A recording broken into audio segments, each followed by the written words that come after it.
This is Money Made Simple, the financial podcast that keeps it simple and gets to the point. Kia ora and welcome back to Money Made Simple, brought to you by Simplicity. Today we are going to be discussing a very important topic around KiwiSaver basics, and I am going to be introducing you to Emma Ryan, our Deputy Head of Investor Services, to talk all about it. So welcome, Emma, to the show. Thanks, Liv. So Emma has been with the business since almost the get-go, so one of our OGs. Do you want to just tell us a little bit about yourself, Emma, and kind of your journey with Simplicity? Sure, yeah. So I started working for Simplicity just over 4 years ago. I've been working in that team the whole time and got a really good grip of what our members, what they do with their government contributions and where they also make mistakes as well. So hopefully we can give some information out today and help some of those mistakes happening again. So those of you who have been listening in since the start, just a few months ago now actually, probably would have heard all about the different types of contributions that are involved in the KiwiSaver scheme. But we're going to hone in on the government type today because really important one for people to understand, given that it's basically like free money, right? Regardless of who you're with and whether you're self-employed or employed, the government contributions can apply if you're eligible. Absolutely. Okay, so let's get stuck in. For those of you who haven't listened to the contributions episode that we did a little while ago, let's just quickly explain the different contribution types, what they are, and then particularly what we mean by government contributions. Sure, yeah. So if you're getting income from salary or wages, you will be able to get employee and employer contributions. So they come together. Okay. So if you're getting paid weekly or monthly, you will be able to put down a percentage of your pay that comes out of your salary or wages, and it gets deducted, sent to the IRD, and then forwarded on to your KiwiSaver provider. And there's a few standard percentages, right? Yeah, the standard one is 3%, but you can opt for a higher rate if you want to boost up your savings there. So there's 3% as the minimum, then you can go 4, 6, 8 and 10% as well. And you can't contribute any more than that, not if you want through to. your pay. You could top it up with voluntary contributions, which I will come to in a minute. But essentially, that is a way to automate your retirement savings each payday. Cool. The employer contributions are usually coupled with the employee ones each payday.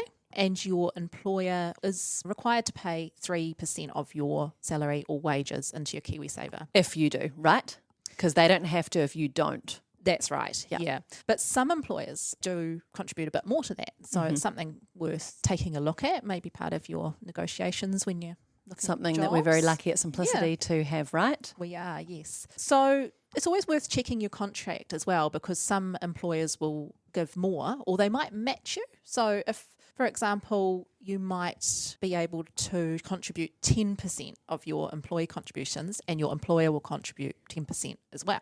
They don't have to, right? They don't have to. have to, They have no. to do at least 3% if you're whatever you're contributing. That's right. So some match it and some will allow you to do 3% employee, but they'll go more. Okay, So cool. worth taking a look at the fine print to see what you can get there. Awesome. Then you've got, as you just mentioned really briefly before, your voluntary contributions. That's right. So these are the ones that you pay directly to your KiwiSaver provider from your bank account.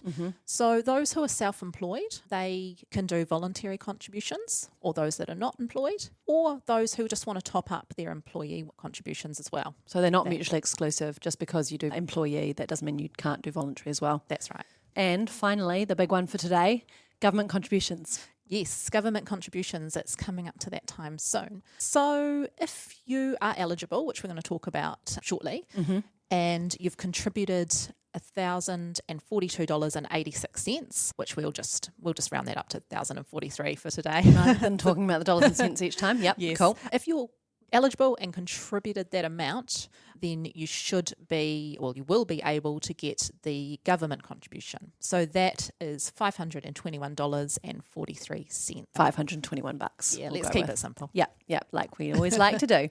Cool, okay. And you get them on a yearly basis, right? Every That's single right. year. And we'll go over eligibility soon. But, I mean, why were they introduced? What's changed? I mean, the KiwiSaver scheme's not even a couple of decades old yet, right? How did it all kind of come about in a nutshell? Yeah, so the government identified that Kiwis' retirement savings were quite low in comparison to other countries. Still are. Yeah, and that's why KiwiSaver was started. So the initial government contributions were called Kickstart contributions, and you'd get just over $1,000 into your KiwiSaver account when you signed up. So basically to start the account, right? Like you sign up, they'll put in $1,000. Yeah, Kickstart, get you started, Lovely, get your isn't it? savings. Yeah. So that's no longer available. Government got a bit tight. Yeah, so I think that was one of the areas they cut back on.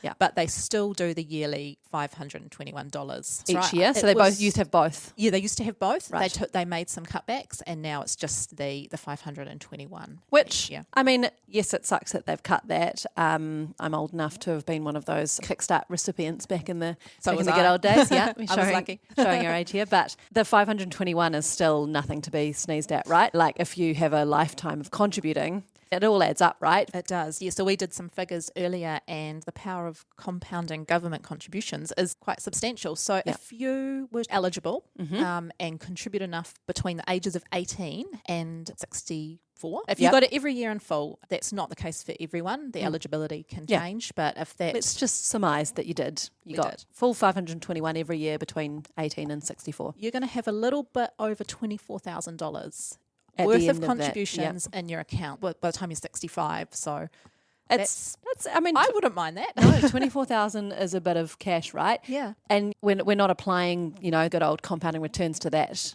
at that stage, right? No, that's only the start. So we went to sorted and we added that 24,000 or the 521 each year, and at a rate of just over 5%, you're looking at around $90,000 extra in your KiwiSaver account when you're 65. That's a bit. And if you control for inflation, it comes back to I think about half of that, because money gets less valuable year on year. But I mean, still inflation adjusted, I think it's almost 50 grand of free money, right? Just for contributing to your KiwiSaver account. Absolutely, it's something that you don't want to miss out on. No. And how does it kind of work? You have to contribute, right, as we've just talked about, in order to get the government contribution. Yes, that's right. So if you've got a KiwiSaver open, that doesn't necessarily mean you're going to get this government contribution. Yep. You do need to be actively investing, whether that's through your employee contributions or through your voluntary contributions. Yeah. So it's both your own types. Your own ones, not your employer. Yeah. Gotcha. And just a note on the KiwiSaver year, because I know that this is one that confuses a lot of people, right? Yes, especially because we've got the financial year, which ends on the 31 March. Yeah. The KiwiSaver years is different. So why? I don't know why. But just like one to of mix those. it up. Just one of those annoying things in life. Okay,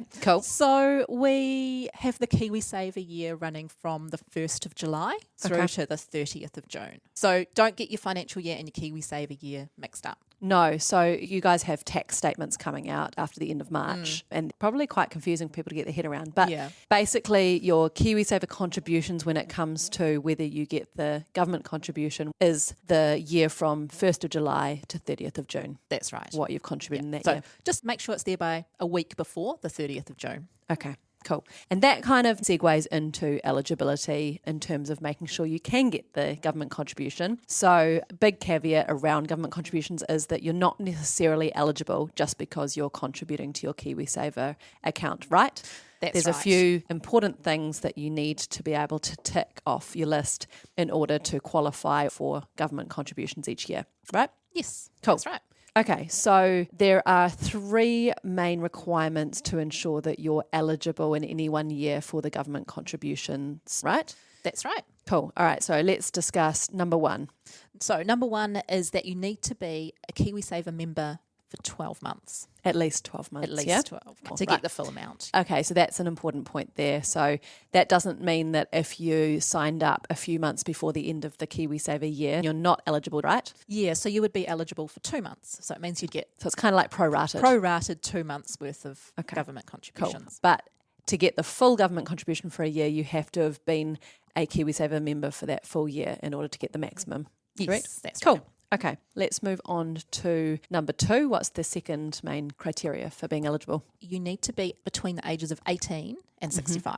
Okay. So you can't get government contributions before 18 and they won't give you them once you've turned 65. Yeah, once you've turned 65, the government contributes to your retirement through superannuation rather than so they're still helping. They're still helping, just not through KiwiSaver. Okay. And then for our under 18s, they're not eligible because they're not working yet. Well, they might be working, right? Some will be. I worked from when I was about 14, I think. And some employers do the employer contribution for the under 18s. It's not mandatory. They don't have to match that 3% that we talked about. So there's still ways to contribute under 18, but the governments won't be helping till you're 18. Okay, cool. And again, it can happen in a prorated way, right? So if you turn 18 in the middle of the KiwiSaver year, so say you're a December baby, you'd get a part government contribution, correct? You would be eligible for a partial contribution in that case. Okay. And number 3, main criteria or eligibility requirements? The third one is that you need to be living in New Zealand. Okay, so you kind of cross the ditch to Australia and be working and living there. No, so it's all right if you go on holiday or you go travelling for a few months, but if you're living and working outside of New Zealand, then you won't be eligible. So cool. Travelling's all right, just not living and working. Okay, cool. So that's the 3 main things. Let's kind of break this down into some common situations people would be in and what that kind of means for them. Yeah, sure. So we'll just focus on eligibility first because we've just talked through that. Mm-hmm. So it's just being aware of what that criteria is and also if you're a partial. That's where it gets a little bit confusing, right? Yeah, so that's the eligibility. But once you've ticked off that part of it, then it's looking at your contributions. So have you contributed that 1,043? Yeah, in order to get the full contribution. 521. Yep. Yeah. Okay. Yeah. So there's a few ways to do that. If you get employee and employer contributions through your salary, like we talked so your about salaried earlier, employee. Yep. you can see that on your IRD, My IR. That's probably the best place to go. You can log in. Source of truth. Yeah, your source of truth, especially if you've changed providers during the year, because your provider will only be able to see the contributions that...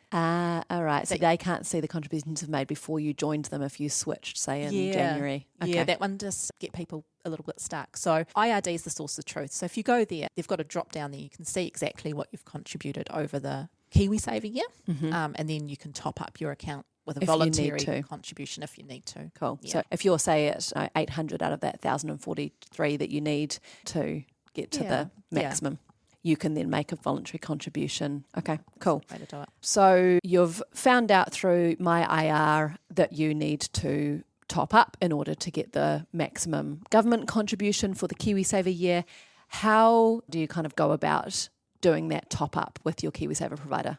So as soon as you've got that figure of what you need to deposit, you can follow your KiwiSaver provider's banking instructions. Okay, so that'll be in your app or your login or whatever it is. Yeah, it'll be different between each provider, but they will be able to guide you to that. And then you can make that payment directly. But you do need to make sure it's in there about a week before the 30th of June, just to ensure if there's any delays. Yeah, bank transfers and then allocating it to your account and whatnot is all a thing, right? Yeah, so it's a little bit more complex than, if I was to give you a couple of $100, Liv, it would probably go through straight away. Yes. But if you get it to your KiwiSaver provider, it does take a few days. You need a week's leeway. Okay, so don't go and, realise that you've got a few hundred to top up on the 30th of June and chuck it in and assume that it's all going to go through on time. You need to be prepared. Exactly. Awesome. Okay. So that kind of covers the basics around it, but let's now just run through a couple of different common FAQs or issues and challenges that, Emma, you've seen with members over the last 4 years, and maybe some top tips which we haven't already covered to make the most of your KiwiSaver around government contributions. Yeah, sure. I think the main ones is checking that eligibility. Be clear on that. It's making sure you know how much you've contributed and whether there's a gap. And then it's making sure that you've got that top up or that voluntary contribution in on time. So we really don't want you to miss out on that. Yes, having done it a few days late or whatever. There's always a few that do it. It gets in the account on the 1st of July and it's bad news, unfortunately. Heartbreaking to be there's not a lot we can do because it's to do with the IRD and government knowing how much you've contributed, right? So those would be the main ones. And also with kids under 18s, those unfortunately aren't eligible. So signing up your kids at the last minute, there's still going to be other benefits to it, but there's not going to be the government contribution there. Self-employed people, that comes up a little bit, right? Like in terms of How do they deal with the whole government contribution thing? Yeah, so a lot of our self-employed members, they set up APs throughout the year, whether that's weekly or monthly, so that they meet that threshold. So they can check that on their KiwiSaver account because they won't be at the IRD, not like the employee and employer ones. Oh, that's a little bit of a so it's a little bit nuance. different for them. They'll need to get a statement from their KiwiSaver provider and just check they've contributed enough before the end of June. So your provider can help you work out what you need to do if need be, if it gets a little bit tricky. Yeah, that's right. Okay, we've gone through not leaving your top-up deposit to the last couple of days of the KiwiSaver year. I guess lastly, what happens after the 30th of June? How does that work? Yeah, so it's all taken care of. So you don't need to put in a claim for it or anything. Your KiwiSaver provider will do a big calculation after the 1st of July, and then that government contribution will appear in your account sometime before the end of July. So it tends to be in the month of July. Yeah, it's not there straight away. Yeah. It does take a couple of weeks. Well, I mean, there's millions of people to process, right, across the country. So you just got to sit back, you've done all the work, and then just let it appear in your account. Awesome. So wrapping up, you've got those 3 main criteria that you want to make sure that you tick the box on. So you want to make sure that you are living in New Zealand, otherwise you're not eligible for it. That's right. What's number 2? Your age, so between 18 and 65. Cool. And then finally, 12 months in KiwiSaver. cool. Then in terms of getting the maximum contribution, you need to have contributed $1,043, give or take. But that's how much you have to have put of your employee or voluntary contributions during July to June inclusive. And then if you tick all the eligibility criteria and have contributed enough, that comes through sometime in July, generally. And also, of course, there's heaps of good resources on the IRD website if you want to know more. So check out the resources that we put in the show notes. But otherwise, thank you so much for joining us, Emma. Appreciate all your knowledge base on all of this kind of stuff. And you can check her out on our socials as well. She does some great tips and tricks to do with KiwiSaver. So thanks, Emma. Oh, you're welcome. Thanks for having me. Next week, we are going to be welcoming back Colin from Catalyst to chat all about regulation in the stock market and in the finance world in general, keeping your money safe when it comes to investing in stocks, funds, and the markets, and what to watch out for. So see you next time, and thank you for tuning in. See ya.